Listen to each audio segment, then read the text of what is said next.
supposed to, but I don't really know how it's supposed to go anyways. Today's book is Everless by Sara Holland, and it is one of 2 reviews I have to do. It should be 3, but I'm tired. I don't feel like doing 3. I haven't had the best day, and we're just blessed this is getting done so soon. On a high note, I will say this is my 2nd time reading Everless, and yes, notice I have my new notebook. I don't like this one as much, but that's neither here nor there. I need something to put my notes in, and this one sufficed. But I tried reading Everless a number of years ago, and I was unimpressed. So I'm actually really excited to come to you and say this is why I like to reread books, because I don't know what was happening, but this was not the same book that I remember reading in terms of engagement. I thought it was much better than the first time around. And let's get into it. Actually, no, hold on. Before we get into it, I will say the 2nd book, huge disappointment. So I see what people said, which again, can I just point out the fact that you guys don't give summaries? Like, you just give 1 or 2 opinions on a couple of high notes and you call it. And I'm like, that's not a review. I don't know what that was, but that didn't help me at all. Like, your very vague, generalized opinions give me no insight into this book whatsoever. I do like to know if you liked it or not, but I need to know why. I need to know what happened, and by giving me the jacket summary, it doesn't cut it. But I did read people's opinions, and at first, people said, oh, they really liked it. And then it was all, we did not like it at all. So we were 1 for 2 with Sara Holland's Everless series, but we aren't going to worry about Evermore because I'm not doing that review today. We are worried about Everless. Our main character is a young girl named Jules Ember, and she and her father have been living in the city of Crofton for the last 10 years, and they're struggling. He used to be the blacksmith for the most powerful family in Sempera, which is where they live, and that would be the Gerlings. But then there was a forge fire and they were banished. So now they have been living under the radar in Crofton, and it is time to pay the rent. As I said, they're struggling, and so she has the idea to go and sell time. So in this country, in Sempera, the people of Sempera have the ability to sell time in their blood. So they sell their blood is made into blood coins, which then you can bleed someone for a day, an hour, a year, whatever, and that's their currency.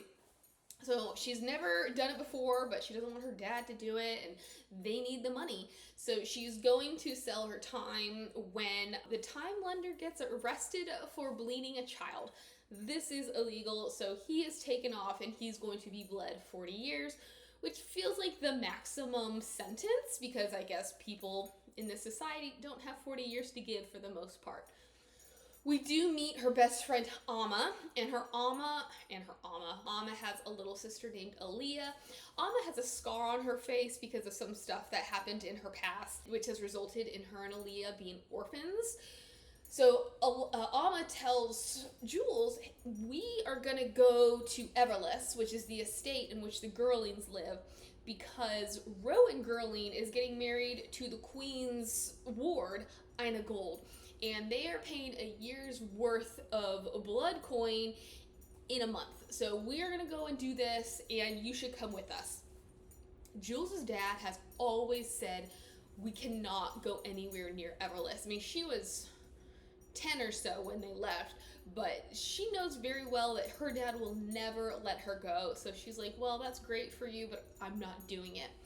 So she gets home only to find her dad giving blood to their rent collector, and she's like, please don't take any more of his blood. Let's make a bargain. You can have some of my blood, but I will also go to Everless and I will work there and I will earn money and I will give you everything you need. Of course, her dad's not very happy about this, but she sneaks off and she does it anyways. And the thing about the Gerlings, or at least Everless, is they only take the pretty ones. So because Amma has a scar across her face, she's not pretty enough to be chosen. But Aaliyah and Jules are. So they get there, and Jules is sent to work in the kitchen. She's a serving maid kind of thing. But she meets this kid named Hinton. So she's on her way to deliver something when she runs across him, and he's upset because he's supposed to deliver food to this old woman, this elderly woman. And everybody knows that she prefers girls, but the girl who usually helps her out has gone to have a kid. So he's like, I really don't want to do this. So she's like, let's switch. That really is neither here nor there, but we needed to meet Hinton because Hinton plays a little bit of a part in what happens in a moment. The thing, obviously, since Jules used to live at Everless, and they had a really good life there, she was friends with Rowan and Liam. She does not like Liam because she thinks Liam is really mean. She and Rowan, however, used to be best friends, and she's harbored something of an infatuation, a crush for him ever since. But there was this one instance in the forge in which she saw Liam push Rowan into the fire. So this is the biggest thing that she has against Liam Gerling. But she does not want him to know she's there, so she is steering clear of him. However, it's a little harder for her to steer clear of Rowan because, like, he's Rowan. Obviously, she's heartbroken because he's marrying Ina Gold, and Ina is an orphan. So the thing about Sempera is because they have blood coins, they are able to extend their lives. There was this old lore about the sorceress and the alchemist who were best friends. They roamed the earth before anyone else, so they were able to get rid of this evil, wicked lord or something like that. And then what the alchemist did was she tricked the sorceress into giving the alchemist her heart so that she could have eternal life. Yeah, that's not actually what happened. When the alchemist then comes to the sorceress and says, hey, I have these 12 stones. If you eat these 12 stones, you will have eternal life. Sorceress ends up feeding those stones to the alchemist because she does not trust the alchemist, and then killing the alchemist. However, it seems that the alchemist didn't actually die, rises up out of the river with this glowing red thing in their chest and gets away. But because the alchemist was able to create these blood irons, people, when they sell their blood, it's turned into blood irons, and you can either use it as money or you can use it to prolong your life. So these people can be decades or centuries old and not look it. So that's what this old lady is, but also the queen is 500 odd years old. She's had quite a few wards throughout her life, and it seems like none of them ever really survive. But now we have Ina Gold. Ina Gold has survived into late adolescence. I believe they're about 17. And yeah, now she's gonna marry Rowan Gerling. So everybody is preparing for that. While she's going about her business, Laura, who is the head chef, comes to Jules and is like, I need you to go into the cellar. And she's like, I don't know why I need to go to the cellar. I was just in the cellar, but okay. Finds her dad there, and her dad is like, you need to come home with me. You need to stay away from the queen. And she's like, no, everything's fine. It's gonna work out. So she goes off, she does her thing, and the queen arrives a little bit early. So when everybody gets out of the carriages, Jules is like, wow, they're looking a little bit worse for wear, and it looks like there's arrow notches in their carriages. And yeah, I guess they had been attacked by time bandits or something. Doesn't really matter, but the queen is walking by, and one of the rules about the queen is you do not touch her. You do not touch her skin. So she's walking by, I think she sees Jules or something, and she stumbles. The girl who had been assigned to help her, a girl named Addie, catches her, but in catching her, it means that she touched her. So Addie is therefore banished. And now they're going to be looking for somebody new to help out with Ina. So was this girl assigned to the queen or Ina? It doesn't really matter, but they are looking for somebody to help out with Ina Gold. In the meantime, Hinton, who Jules had paid to get her father out of Everless, comes to her and is like, I'm so sorry, but your dad has died. And also, his hands were purple. The Gerlings have a vault. To enter the vault, they coat it with this stuff from a local plant called Gava. And that way, if anybody tries to get in there illegally, their hands will be stained purple. But additionally, they will be drained of time. We don't know how much time her father had left, which was part of the reason that she wanted to give her blood for rent instead of his. But whatever the case, he was drained of time. he ends up dying. And she's like, what was in that vault that he was willing to die for? So this essentially becomes her mission. But first, she is told, you get the afternoon off, you can go home, collect all of your things. She gets back to Crofton, and the guy is like, all I have for you is this little bag of time and a letter from your dad. She's like, what are you talking about? And he's like, you guys essentially did not exist. So there we go. We have one little mystery that's adding to the tension of what's happening in this story. But the bigger news is that her dad said, yeah, I'm not your dad. Not biologically, at least. I love you like my own. You are my daughter, but I am not actually your dad. She is stunned, and she goes back to Everless. Over the course of this novel, you know she's going to run into Liam and Rowan, and of course they're going to know who she is. But as of this moment, we know none of that. I just wanted to put that out there because I couldn't really find the best time to put it in here. So there you go. After she comes back to Everless, she decides, I'm going to go out to be Ina's new handmaiden. And so she goes and she meets him, and there's this test that she's going to have to pass that nobody's been able to pass. So she meets Ina, who's incredibly beautiful, and then she also meets Caro, who is the queen's handmaiden. So it must have been Addie who was there to help Ina, catches the queen, gets banished. She's talking, they're doing their thing, and then the queen throws a knife at Ina. Jules steps in the way to save her. Caro catches the knife. She has passed the test.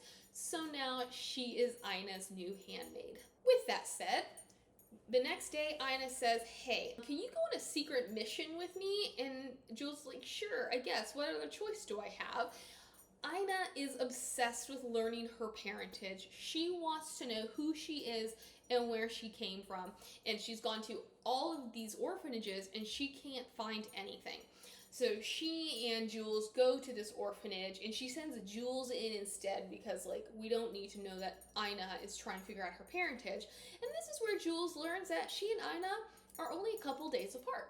So she goes inside, and she's talking with the lady in charge, and she's looking at their records, and she's like, wow, your records are kind of empty. The woman, she gives her all this explanation, but she also tells her that there had been this period, there was this town nearby called Briarsmoor, and Briarsmoor, some odd years ago, had suffered some tremors, and this set them back 12 hours in time, and therefore the queen ordered that town to be abandoned. This somehow affected the babies that came to this orphanage.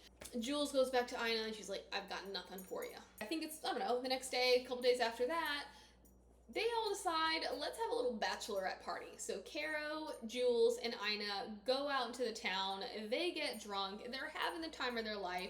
Jules sees Liam. He's been at, I think it's like a tea house or something, doing something where nobody can bother him. She approaches him because she's got beef with him because of what he did to Rowan, even though Rowan acts like nothing happened. And Rowan is something of a cad. We get the sense that he likes the ladies and he likes to visit the ladies, and obviously this is not a marriage built on love, but there's not a lot of respect had for Rowan, and people are definitely telling Jules she needs to steer clear of Rowan. I felt like he was very underdeveloped. Of the two brothers, he was more simplistic, and considering he was the main romantic interest for Jules, although you sort of got the impression that maybe something could happen with Liam, like maybe there's something with him that's not quite what it seems, and he could be a love interest if things were going in another direction. But he was very flat, and considering what happens at the end with him and the reason why it happened, I thought he needed a little bit more so that I could become invested in him. Like, was he a good guy or was he a bad guy? Was he a guy that we should all fall in love with? Or was he a guy that in the end we're like, ooh, he was no good. Like, he was not worth her time. Anyways, she confronts him and he's like, you're not remembering things correctly. And she's basically like, don't tell me what I remember. He offers to take her home, and as he goes to get something, she steals his notebook and leaves. She's very surprised to find that in his notebook, he has written down these stories she used to tell when they were children about fox and snake. So she's just like, interesting. I don't know why this guy is so invested in me when I thought he hated me. Well, naturally, the queen finds out that they had gone out and about, and I feel like there is really no point in this except that she says, because she's relatively religious, and in some way the sorceress is the person that these people, or the idea that these people pray to and swear by and make sacrifices to. So the queen says, Rowan and Ina, you're coming with me. Why Rowan had to go, I don't know. But she said, we're going to go over to this other town, so we are going to sacrifice and atone for our sins, essentially. Caro, meanwhile, is telling Jules, to make it up to you, I'm going to help you get into the Gerling vault. Pause here for just a moment. I don't know where this came from. I was listening to the book, which was actually pretty well done. So I could have missed it only because I skated past that in my attention span. But I don't know where this came from. In some respects, it's not supposed to be common knowledge. Like, why would Jules, who has only known Caro for a handful of days and should be wary of anybody involved with the queen, like, why would she tell this person, I need to break into the Gerling vault? I liked Jules, but sometimes I felt like she lacked a little bit of substance and motivation. But we'll get into that later too. That is their plan. Although, actually, what I forgot to tell you was after she encounters Liam, the girls go to this hedge witch. And because Ina wants to know about her past and where she came from, this hedge witch is supposed to do something called a blood regression, where they can basically go back in time and relive old memories or something. Jules decides to go first. She re-experiences something involving her parentage and the sorceress and the alchemist, and yeah, the whole deal though is it freaks everybody out, but the hedge witch looks at her and goes, I'm a fraud. So whatever happened, I don't know how it happened, because this little concoction I gave you, it's not a real concoction. Like, it should not have done anything. They go back, Rowan and Ina go on their day trip. Caro says, I'm gonna help you get into the vault. Unfortunately, Jules wakes up the next day and Caro has been arrested, and Ivan is declaring that she is going to be bled of 40 years for trying to get into the Gerling vault. Jules is panicked because she feels so responsible and so guilty, which for me, I don't know where your heads are right now, because I haven't given you a whole lot of information. But for me, I was like, again, because I remembered some of this stuff. I'm trying to figure out who the sorceress is. So I have an idea as to who I think the sorceress is. But I'm already thinking, why would Jules be confiding in Caro about getting into this vault when she doesn't even want Rowan and Liam to know she's in the palace, which they know, or not the palace, into the estate right now, which they do know by this point. I'm like, this girl is not very good at keeping her identity a secret, but why would Caro decide to do this without Jules? Because they don't know each other very well. Like, they're not invested in each other enough to want to make sacrifices for each other.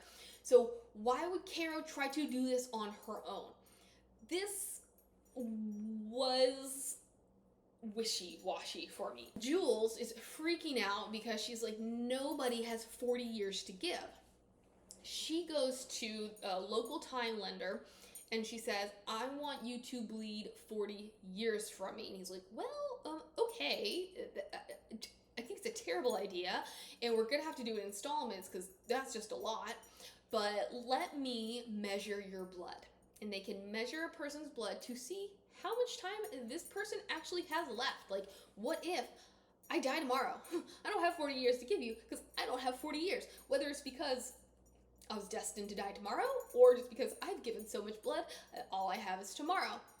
So he's doing his thing, and he's like, something's strange. She asks him what, and he's like, well, you know, see this flame here? It's supposed to gauge how many years you have left. It's supposed to burn out, and it's a burning. It's keeping the fire burning. He tests his own blood, which burns out, and so he tests her blood again. He's like, well, maybe it's my tools, and they're both very aware that has nothing to do with his tools, but they move on with it anyways. He bleeds 10 years of her life. She goes back to Everless, and the thing about the blood irons is you basically melt it. So she dissolves it in wine. She feeds this wine to Caro, and Caro starts to choke. When she gets in there, it's her blood iron. Her blood iron reformed, and then it seeps right back in. Actually, I think she was cut here. Seeps right back into her skin. So yeah, weird things are happening with Jules's blood, and now we're thinking, is this what her dad was trying to protect her from? Like, everybody, because even Liam had said, stay away from the queen. So we are all thinking, and she has come to the conclusion, maybe the queen is the sorceress. That night, she sleeps in Caro's room because Caro is a hot mess. She wakes up to discover that Caro's hands are not purple, and there's also no indication that she has been bled, which the assumption was when Jules came back and Caro was in bed, a hot mess, it was because she had been bled 40 years. So Jules, suspicious, says, I'm getting into that vault. She's able to get into the vault, and she finds this journal, and the journal has a bunch of stories and drawings of hers about Fox and Snake. So she's like, what is the deal, and why is my journal in this vault? I don't remember why. Maybe she got spooked. She leaves the journal in the vault, and she decides, I'm going to go to Briarsmoor because I feel like Briarsmoor has the answers. So she goes to Briarsmoor, and she runs into this woman. Everybody has gone except this one woman. And I thought this was both really cool, but also incredibly confusing because I was listening to it. It may have been better if I had been reading it and had the visual of it. But this woman is stuck in a loop, I think. But she doesn't speak linearly. She speaks in the present and the past and the future. But the story she gives is that this woman had twins. Their house had been burned down, but this woman had twins, and her brother, so the uncle had taken one, and then the queen had taken the other because the other had a stone in her mouth. So this is this whole thing where we get the story, and it's very obviously Jules. This is Jules' Genesis story. So this family was her family. The dad, Ezra, had this thing about time, and for some reason he could manipulate things, maybe without meaning to. But yeah, he had this whole thing about time, and he really hated the sorceress. And I think he also really hated the queen. But after Jules gets all this information out of this woman bleeds to death or something. I don't know. It seems that she's actually dead, but she's stuck in this loop, so she's not dead. I don't know. Looks like she's under some kind of magical spell as well. I didn't understand it, but then again, I was listening to it, so I might have gotten a better handle on it if I'd been able to read it. So she gets back to Everless, and she's thinking, yeah, I gotta get out of here. So she's getting her stuff, only to run across Rowan, and they have a moment. He's coming on to her. He wants to kiss her, and she's like, you know what? Actually, I don't really want to kiss this guy anyways. So I think, yes, he kisses her, and he's telling her, because I think she asks him if he loves Ina, and he's like, no, and I can't go through this wedding. So he kisses her, and she ends up slowing down time. And he's like, what? So it very obviously freaks him out.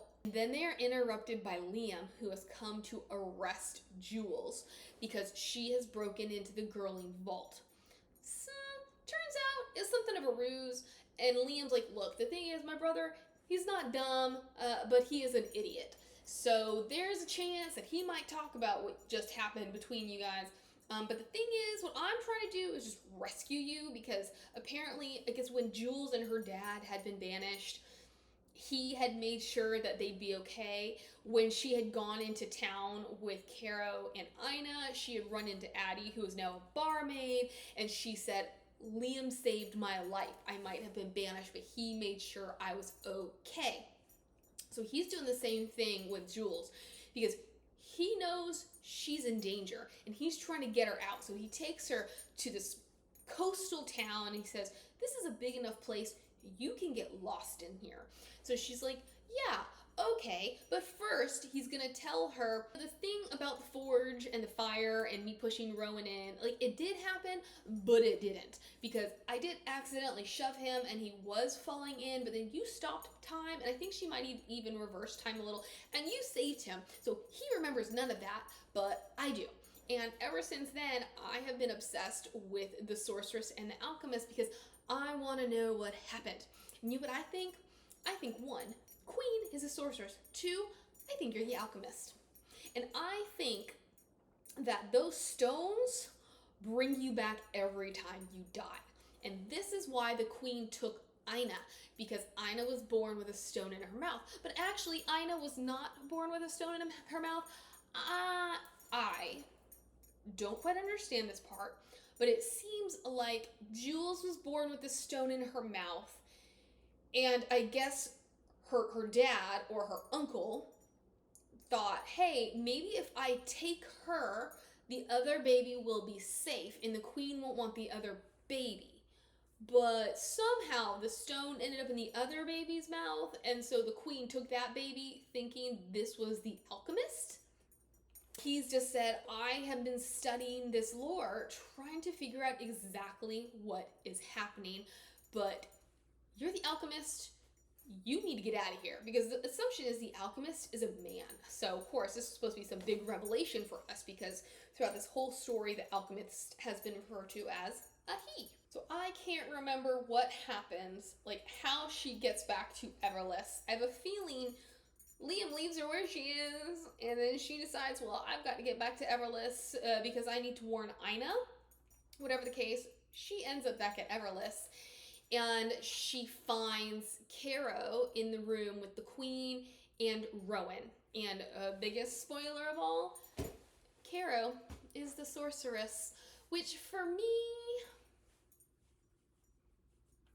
if I had an issue with this book, is there were no really big surprises.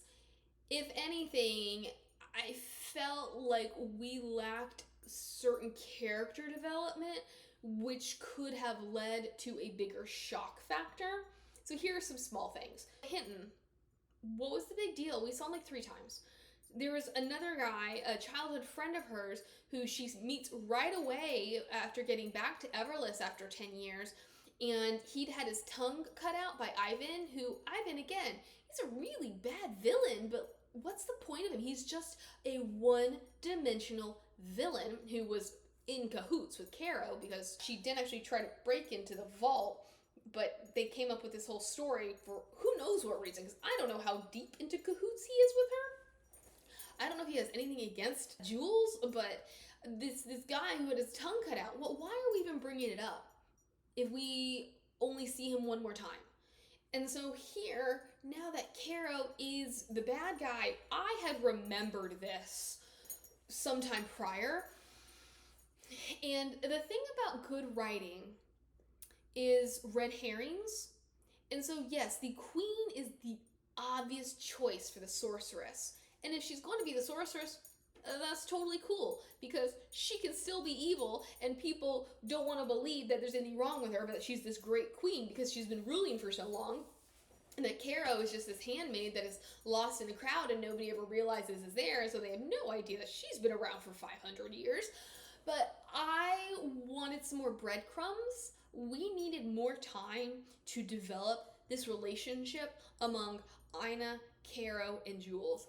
I needed more about the Queen to be wondering Do I trust her? Do I not trust her? Do I like her? Do I not like her? Because the whole thing about touching her is nothing at all. It's really just a reason to get Addie out of the way so that Jules can step in, I think. I don't really know, but the only thing that Addie tells her when they run into each other at the pub is that she was cold as ice.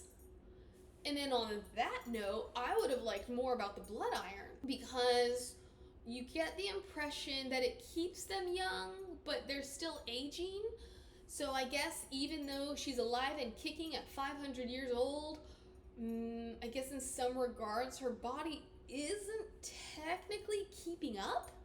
Like, it's keeping up enough to keep her alive, but it's not, it's like a corpse, I guess.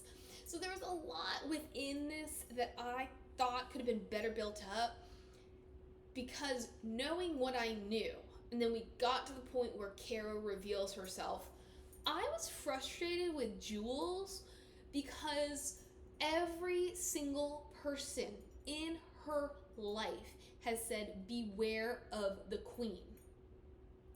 She doesn't take a single precaution, except when she first gets there, and she tries to hide her face when the queen walks up, and she tries to stay out of sight of Liam and Rowan. I couldn't tell you how long she's been at the castle, maybe a month. In that month, she's already revealed herself to both Liam and Rowan. Laura knew who she was right away. Why are we putting ourselves in danger by getting in the queen's inner circle? If you want to put yourself in danger, could you at least have a game plan? We all know you have an ulterior motive, but couldn't we have like an explanation? Something better than, I just want to know what my dad was hiding? Like, what's going to happen if they catch you? What are you going to say? What are you going to do? What's your backstory going to be? So those were those things I would have liked to really been shocked by Caro for some sort of relationship to have been there, some sort of breadcrumbs for me to be like, oh my gosh, how did I miss that? Because what she does is, yeah, Jules walks in and she says, here's the thing. I need to break your heart because you stole my heart. And the only way for me to get my heart and my powers back is for you to lose your heart, for your heart to break. So she slits Rowan's throat thinking, oh hey, Jules is in love with him, and it doesn't break her heart. And at the same time she's like, yeah, I don't really need the queen anymore either, so then she kills the queen. This is when I needed more of Rowan, because if I'm going to believe that Rowan's death could break Jules's heart, I need them to have more than 3 interactions and to know that he's a Don Juan. To me, that doesn't say anything. To me, thankfully, she recognized it before when he kissed her in the garden. She recognized she doesn't actually have the feelings she thought she had for him. But I needed relationships. I think, and this is what I saw in a lot of reviews, Holland's strength in this book was her world building. It was not her characterization. And I would absolutely agree with that. The whole idea of time being tied to blood, and then the blood irons, and how the rich just keep getting richer off of the backs of others, and how you stay young because somebody else had to bleed their time for you. I thought that was really, really interesting. But yeah, I mean, we got very little of, in my opinion, the meat and the potatoes of the situation, which is the sorceress and the alchemist. Going to Briarsmoor was fascinating. I loved this idea of a town that was 12 hours behind. I loved this idea of this woman who has been stuck there for 17 years and has kind of lost all track of time. So she is stuck in the past, the future, and the present all at once. I loved the idea of where the girls came from and how their family, how their home got set on fire and everybody was murdered. Like, those are those things that I think could have built this story up and given it some more depth. But as we know, Caro says, okay, well, obviously your heart's not broken, so I'm just going to blame these murders on you. Jules is thrown into the dungeon. She is then rescued by Liam, and she runs off, vowing to come back when she's powerful enough to free Sempera. I'm actually really proud of myself for this one. That went a lot quicker than any book review I've ever done. I feel like I was very clear considering I'm really tired and there's a book review I really don't want to do. But what do you think? Have you read Everless or Evermore? I don't even know if Sara Holland has other books, but have you read anything else by her? I'm not looking forward to doing Evermore because it was a huge disappointment. As much as this one redeemed itself and was a nice surprise for me, all the good things, all that world building she set up in Everless did not translate to Evermore. So give me your thoughts and opinions and any recommendations, and I'll see you around. Bye!